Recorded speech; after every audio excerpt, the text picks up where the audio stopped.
నమస్తే అండి. Welcome to my channel Andhra వంటలు. మీకు ఇప్పుడు మజ్జిగ పులుసు ఎలా చేయాలనేది చూపిస్తానండి. అసలు సాయంత్రం దాకా ఉన్నా సరే పొలవకుండా ఎలా ఉండేలా చిన్న చిన్న టిప్స్ ఉన్నాయండి. అవి ఫాలో అయితే మనకి కమ్మగా చక్కగా ఉంటుంది. ఎలా చేయాలో చూసేద్దాం రండి. నేనైతే ఒక 1/2 లీటర్ పెరుగు తీసుకుంటున్నానండి. ఒక గిన్నెలోకి వేసేసుకోండి పెరుగంతా. చూస్తున్నారు కదా, పెరుగంతా ఒక గిన్నెలోకి ఫుల్గా వేసేసుకున్న తర్వాత దాంట్లో చిటికెడంత పసుపు వేసుకోండి. పసుపు కూడా వేసుకొని తగినంత ఉప్పు వేసుకోండి. దీంట్లోకి ఒక ఉల్లిపాయ సరిపోతుందండి. మా ఇంట్లో ఉల్లిపాయ బాగా తింటారు. దాని గురించి నేను ఇంత పెద్ద సైజు ఉల్లిపాయ వేస్తున్నాను. మీకు ఎక్కువ బట్టి ఎక్కువ వేసుకోవచ్చు, తక్కువ బట్టి తక్కువ వేసుకోవచ్చు. ఇలా నలిపి వేసుకుంటే అన్నీ రెబ్బల్లా విడిపోయి దాంట్లో ఒక రసం అనేది కొంచెం మంచిగా దిగి టేస్ట్ అనేది బాగుంటుందో. మీరు ఎప్పుడు ట్రై చేయకపోతే ఒకసారి ట్రై చేయండి. నేను ఎప్పుడు ఇలాగే వేస్తాను. ఒకసారి నలిపితే బాగుంటుందన్నమాట. ఆ ఉల్లిపాయ వేస్తానండి.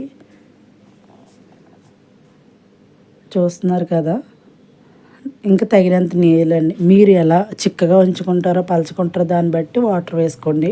నేనైతే 1.5 వేసానండి వాటర్. చూస్తున్నారు కదా, ఒకసారి మంచిగా కలిపేసుకోండి. ఇంత నేను చూపిస్తున్నాను కదండి, ఇంచు అల్లం ముక్క, కొన్ని పాలు. ఇవి ఎందుకంటే మీకు ఎక్కువసేపు పెరుగుని పొలవకుండా ఉంచుతుంది. ఇది ఒక చిన్న టిప్ అండి. నేను ఎప్పుడు కొన్ని పాలు వేస్తాను. ఇవన్నీ తాలింపు దినుసులండి. మినపప్పు, ఆవాలు, జీలకర్ర, పచ్చెనపప్పు, కొంచెం అల్లం ఇందాక చూపించింది దంచేసి, ఎల్లుల్లిపాయలు, ఎండుమిరపకాయలు. ఈ తాలింపుకండి చక్కగా ఈ తాలింపు వేసేసుకుందాం.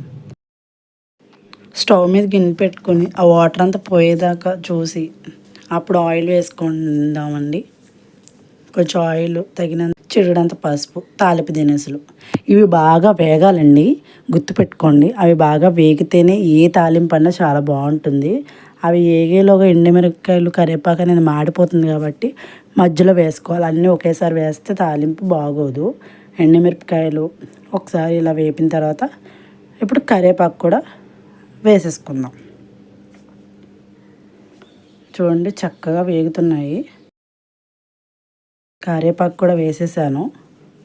తాలింపు అనేది అయిపోయిందండి. నేను పెరుగులో వేసేసుకుంటున్నాను. చూస్తున్నారండి ఎంత బాగుందో మజ్జిగ పులుసు. ఈ ఎండాకాలం హాయిగా నోటికి మంచిగా వెళ్ళే మజ్జిగ పులుసు అండి. మీకు నచ్చినట్టయితే ఒక్కసారి నేను చేసిన విధంగా ట్రై చేసి ఎలా వచ్చిందో నాకు చిన్న కామెంట్ చేయండి. మీరు కూడా ఎలా చేస్తారనేది నాకు చిన్న కామెంట్ చేయండి.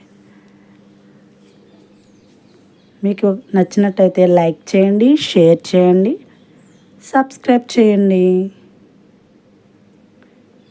Thank you for watching.